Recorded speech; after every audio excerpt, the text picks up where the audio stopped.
बिस्मिल्लाहिर्रहमानिर्रहीम। अस्सलाम वालेकुम। आज हम क्लास 9 की नेशनल बुक फाउंडेशन से एक्सरसाइज 3.1 के क्वेश्चन नंबर 3 को सॉल्व करेंगे। क्वेश्चन नंबर 3 को सॉल्व करने से पहले हम आपसे कुछ लॉस को शेयर कर देते हैं कि इनमें हम इन्हीं लॉस को यूज़ करते हुए हमने वेन डायग्राम से इनको वेरीफाई करना है। लेफ़्ट हैंड साइड आ रही है कि हमारे लेफ़्ट हैंड साइड को हमने राइट हैंड साइड के इक्वली कराना होगा, लेकिन उससे पहले हम इन प्रॉपर्टीज़ को, आप इन लॉस को देख लें कि हमारे लॉस क्या होते हैं हमारे पास। ठीक है, एसोसिएटिव लॉ ऑफ यूनियन होता है हमारे पास A union B union C is equal to होता है ए, फिर बाहर लिख देते हैं यूनियन, और बी यूनियन सी को हम ब्रैकेट में लिख देंगे। पहले ए यूनियन बी को एक साथ लिखा हुआ था और फिर हमने क्या लिखेंगे, बी यूनियन सी को एक साथ लिखेंगे। A union B union C is equal to A union B union C हो जाएगा। ठीक है, ये हमारे पास होता है एसोसिएटिव लॉ ऑफ यूनियन होता है। फिर हमारे पास होता है एसोसिएटिव प्रॉपर्टी ऑफ इंटरसेक्शन होती है हमारे पास। A intersection B intersection C is equal to होती है A intersection B intersection C. ठीक है, distributive property of union over intersection होती है, ये होती है हमारे पास A union B intersection C is equal to A union B intersection A intersection C. Of intersection over union हमारे पास होती है A intersection B union C is equal to A intersection B union A intersection C. ठीक है, ये हमारे पास इनकी तमाम प्रॉपर्टीज़ हो गई हैं और अभी हम इसके क्वेश्चन की तरफ चलते हैं। हमारे पास क्वेश्चन है 3 क्वेश्चन है, verify associative law of union and intersection by using diagrams of question 1 में जो हमें डायग्राम्स गिवन थी उन्हीं पे हमने काम करना है और हमने एसोसिएटिव लॉ ऑफ यूनियन और इंटरसेक्शन लॉ को वेरीफाई करना है। ठीक है, सबसे पहले हम वेरीफाई करते हैं एसोसिएटिव लॉ ऑफ यूनियन को। एसोसिएटिव लॉ ऑफ यूनियन हमारे पास होता है A union B union C is equal to A union into B union C. ठीक है, अब मैंने यहाँ पे क्या कर दिया, 2 डायग्राम्स बना दिए। ठीक है, जाके हम लेफ्ट हैंड साइड और डायग्राम्स बना दिए मैंने इनके लिए अलग अलग। तो पहले हम लेफ्ट हैंड साइड को प्रूफ कर लेते हैं, राइट हैंड साइड को। अगर दोनों एक जैसी आ जाएंगी तो हम कहेंगे left hand side is equal to right hand side. अब हमने करना क्या है, यहाँ में दिया हुआ है ए यूनियन बी। ठीक है, इसका मतलब है मुझे ए को भी शेड करना है और बी के एरिया को भी शेड करना है। ए के एरिया को हमने शेड कर दिया, ये एरिया जो है सी में इसका जा रहा है वो भी ए का ही एरिया है, उसको भी हम शेड करेंगे। ये एरिया बी का एरिया है, साथ में ए को हमने शेड कर दिया, ए और बी के एरिया को हमने शेड कर दिया। ठीक है, फिर हमारे पास A union B union C. ठीक है, फिर हमने क्या करना है, सबको दोबारा शेड करना है और सी के साथ हमने इसका यूनियन ले लेना है। ठीक है, अब ये सी भी शेड हो गया हमारे पास। ठीक है, और ये बी भी शेड हो गया। अब हमारे पास है ए यूनियन बी आ गया हमारे पास, रीजन आ गया इस तरह से। ठीक है, जो आपने अपनी लाइंस ड्रॉ की हैं उनको आप इस रीजन में शो कर दीजिएगा। फिर A union B union C A. ठीक है, और इसको क्या करेंगे, यहाँ 2 डिफरेंट हमने लाइन से किया तो हम इसको 2 डिफरेंट से शो कर देंगे। यहाँ पर ये हमारा कंप्लीट हो गया। ठीक, इसका लेफ्ट हैंड साइड हो गई। राइट हैंड साइड में हमारे पास A union B union C. ठीक है, पहले आप बी और सी का यूनियन ले लें, बी यूनियन सी है। बी और सी को हम पहले शेड कर लेते हैं, इनके एरिया को, बी और सी के एरिया को शेड कर दिया मैंने, बी और सी शेड हो गया। ठीक है, अब है A union B union C. ठीक है, अब ए को मैं शेड कर रही हूँ और साथ में बी और सी भी शेड हो जाएगा, इसका यूनियन ले लेंगे। ठीक है, ये हमारे पास हो गया बी यूनियन सी और A union B union C. हमारे पास रीजन क्या हो जाएगा, इसमें 2 तरह की हमारे पास लाइंस आएंगी। ठीक है, ये हमारे पास रीजन हो गया। ठीक है, अब इनको देखें, इनकी डायग्राम्स, वेन डायग्राम्स को देखें, क्या left hand side right hand side के इक्वल है, क्या कोई ऐसा एरिया है जहाँ पर या यहाँ पर जो शेड नहीं है, या A B C complete shade है और यहाँ A B C complete shade है। इसका left hand side is equal to right hand side, left hand side is equal to right hand side. Question 3 में इसको डायग्राम को हमने एसोसिएटिव लॉ ऑफ यूनियन से भी हमें सॉल्व करना था और एसोसिएटिव लॉ ऑफ इंटरसेक्शन से भी सॉल्व करना था। एसोसिएटिव लॉ ऑफ यूनियन से हमने सॉल्व कर लिया इस डायग्राम को। अभी हम इसको वेरीफाई करेंगे एसोसिएटिव लॉ ऑफ इंटरसेक्शन से। ठीक है, ये जो हमें गिवन है ए इंटरसेक्शन बी होता है intersection C is equal to A intersection into B intersection सी।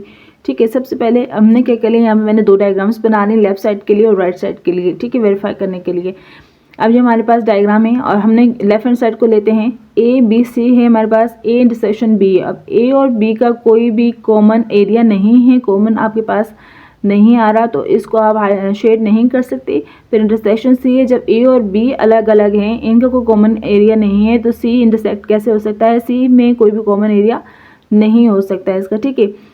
इस आपके पास आ गया नल 5 आ गया, यानी नो रीजन। और इसी तरह से आपके पास जो है A intersection B intersection C, ये आपके पास आ जाएगा नल नो रीजन। आप इसको शेड नहीं करेंगे, नो रीजन, ठीक है। अब आप देखें राइट हैंड साइड को देखिए, तो राइट इंटरसेक्शन सी, बी और सी का तो कॉमन एरिया है, तो कॉमन एरिया ये इसका कॉमन एरिया मौजूद है, ठीक है। ये इसको हमने शेड कर लिया। अब है A intersection B intersection C, A और बी इंटरसेक्शन सी के दरमियान कोई भी कॉमन एरिया मौजूद नहीं है, ठीक है। इसको हम लिख देंगे इस तरह से। इसका जो हमने लिखा बी इंटरसेक्शन सी हमारे पास आया है, इस तरह से हमने लाइन लगा दी, ठीक है, ये लिख दिया। और जो हमारे पास है A intersection B intersection C, वो आया हमारे पास null set. A intersection B intersection C, A intersection B intersection C क्या हो गया हमारा नल सेट हो गया, हमारे पास नो रीजन आया, ठीक है। हम नो शेडिंग की, हमने शेडिंग नहीं की इसमें, हमारे पास ये आ गया, ठीक है। अब इंटरसेक्शन के लिए क्या करूँगी मैं यहाँ पर, इंटरसेक्शन के लिए हम ऐसा करेंगे, हम यहाँ पर दो बार इस डायग्राम्स बनाएंगे, 2 स्टेप में इसको कंप्लीट करेंगे, ठीक है। ये हमारा हो गया इसका फर्स्ट स्टेप। सेकंड स्टेप कर रहे हैं, तो हमारे पास A intersection B intersection C में कोई कॉमन एरिया है, या ए इंटरसेक्शन बी इंटरसेक्शन में हमारे पास कोई भी कॉमन एरिया मौजूद नहीं है, ठीक है। यहाँ पर हमारे पास भी कॉमन एरिया मौजूद नहीं है, और यहाँ पर भी हमारे पास कॉमन एरिया मौजूद नहीं है, ठीक है। ये दोनों साइड्स क्या हो गई, आपस में बराबर हो गई। तो हम क्या करेंगे इसमें, left hand side is equal to right hand side. Second diagram हमारे पास ये है, और इसके लिए भी हमने वेरीफाई करना है, एसोसिएटिव लॉ ऑफ यूनियन को वेरीफाई करना है। ये हमारे पास A union B union C, A union B union C. Left hand side के लिए हमने अलग डायग्राम ड्रॉ कर ली, और राइट हैंड साइड के लिए अलग डायग्राम ड्रॉ कर लिए, ठीक है। ए यूनियन बी, ठीक है। अब हम ए के एरिया को भी शेड कर देंगे, और बी के एरिया को भी आप शेड कर दीजिएगा। शेड कर दिया, बी के एरिया को शेड कर दिया, हमारे पास A union B union C, ठीक है। तो ये आपके पास क्या हो जाएगा, शेड कर देना है, बी को भी शेड कर देना है, ए को भी शेड कर देना है, और सी को भी शेड कर देना है। लिखेंगे आप ए यूनियन बी आपके पास है इस तरह से, और जो A union B union C है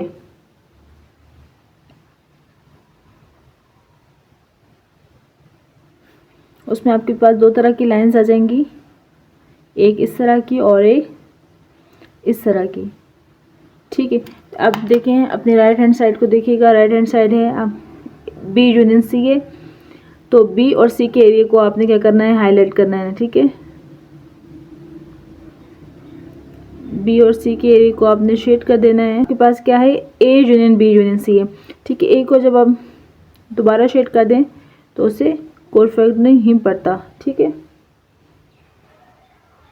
इसका कंप्लीट यूनियन ले लें तो ये हमारे पास हो जाएगा,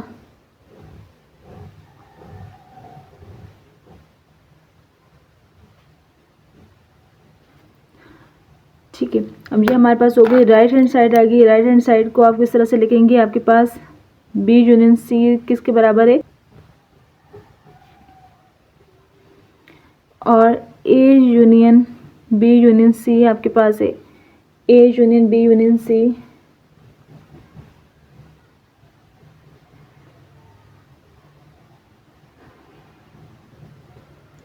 left hand side right hand side को देखिए, तो इसमें और इसमें कोई भी ऐसा एरिया नहीं है जो शेड नहीं है, इसके भी तमाम एरिया शेड हुए हैं, इसके तमाम एरिया शेड हुए हैं। तो ये क्या हो गया हमारे पास, left hand side is equal to हो गई राइट हैंड साइड।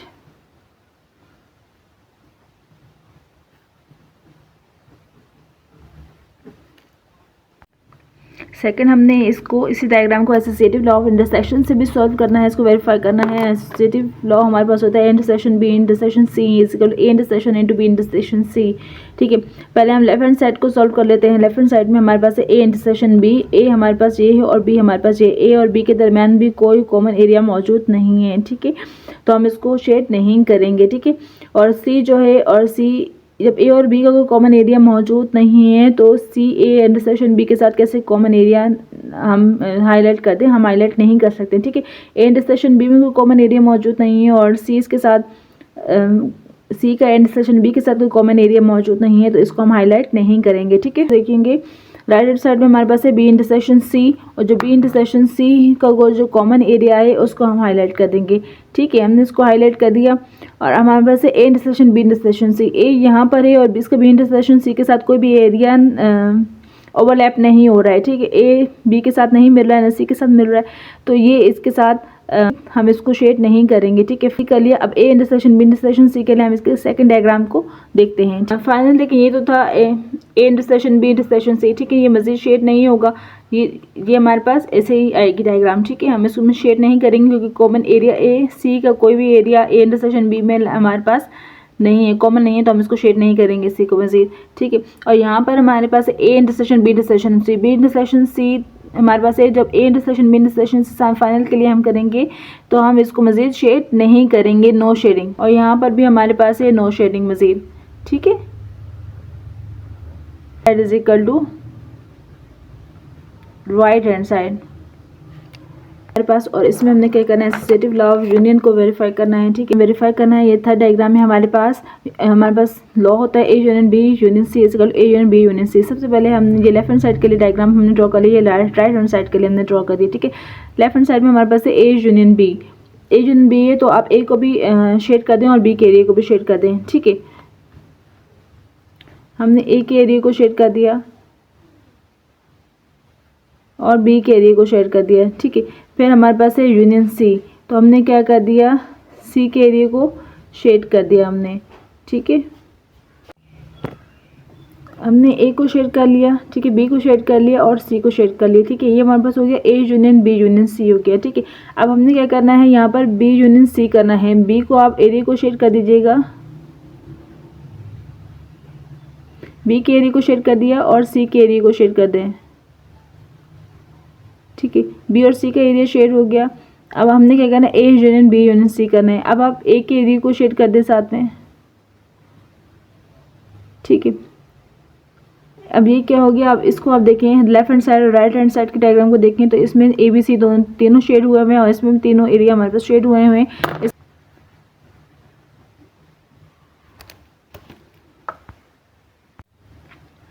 इसका भी पार्ट हमारे पास एसोसिएटिव लॉ ऑफ इंटरसेक्शन हमने वेरीफाई करना है। हमारे पास A intersection B intersection C है, लेफ्ट हैंड साइड के लिए डायग्राम बना लिया, राइट हैंड साइड के लिए हमने अलग डायग्राम ड्रॉ कर लेंगे।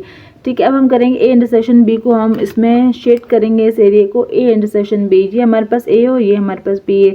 ए और बी का जो कॉमन एरिया है वो सिर्फ ये है हमारे पास। ठीक है, हमने इस एरिया को क्या कर देना है, शेड कर देना है। ठीक हो गया, अब हम ए इंटरसेक्शन बी हो गया। अब intersection C, intersection C A और बी के साथ सी का कौन सा एरिया है जो हमारे पास कॉमन आ रहा है, वो ये एरिया मौजूद है। ठीक है, बी हमारे पास, हमने इस पार्ट को हम शेड कर देंगे। इंटरसेक्शन बी का ये कॉमन हमारे पास एरिया मौजूद है, इसको हमने शेड कर दिया। ठीक है, फिर हमारे पास A intersection B intersection C, intersection C इसके साथ ये वाला जो कॉमन एरिया था, ये सी के ये कॉमन एरिया इंटरसेक्शन बी के साथ है, जिसको हम हाईलाइट कर देंगे। ठीक है, ये हमारे पास हो जाएगा A intersection B intersection C. ठीक है, अब हमने देखना है A intersection into B intersection C देखना है, तो हमने इस डायग्राम में क्या किया, हमारे पास बी इंटरसेक्शन सी को सबसे पहले हमने शेड किया है। ये हमारे पास बी और ये सी है, इन दोनों का जो कॉमन एरिया है वो ये है हमारे पास। ठीक है, इस कॉमन एरिया को हमने शेड कर दिया। फिर हमने A intersection B intersection C लेना था, तो फिर हमने इस एरिया को शेड कर दिया। ठीक है, यहाँ ये और ये डायग्राम जो हमारी है वो आपस में इक्वल है। Left hand side is equal to क्या आ गया हमारे पास, राइट हैंड साइड। 4 डायग्राम है ये हमारे पास डायग्राम में हमें करना है इसको एसोसिएटिव लॉ ऑफ यूनियन, हमें इसको वेरीफाई करना है। ठीक है, अब हमारे पास है ये A union B union C. अब ए और बी का जो एरिया है अब उसको क्या कर दें, शेड कर दें। ठीक है, ए यूनियन बी है तो ए और बी का एरिया शेड हो जाएगा।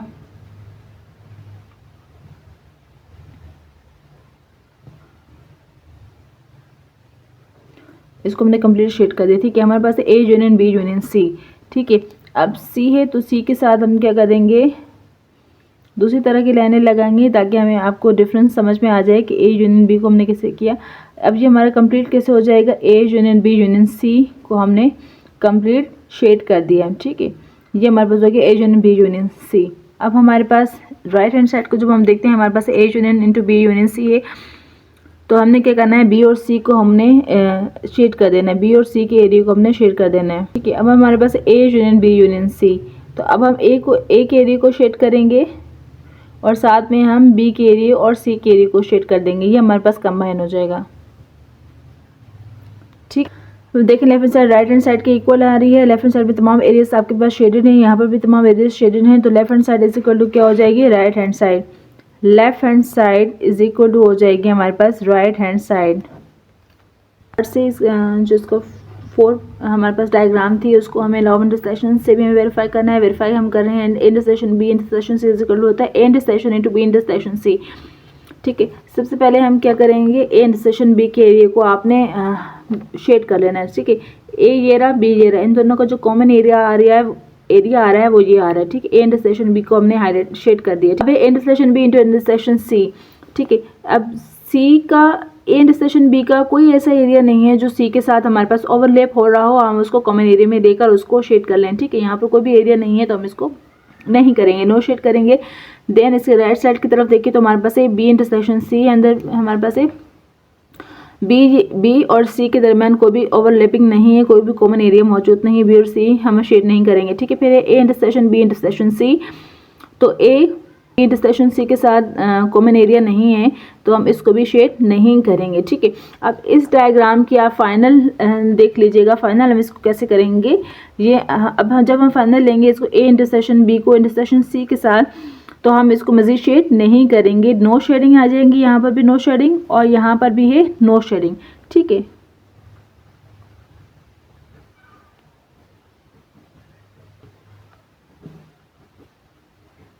Left hand side right hand side के यहाँ पर ये हमारा क्वेश्चन नंबर 3 कंप्लीट होता है। उम्मीद है आपको सारे पार्ट्स बहुत अच्छे से समझ आ गए होंगे। हमारे शान एकेडमी को लाइक सब्सक्राइब शेयर ज़रूर कीजिए, अपने कमेंट का इजहार कीजिए। अल्लाह हाफिज़।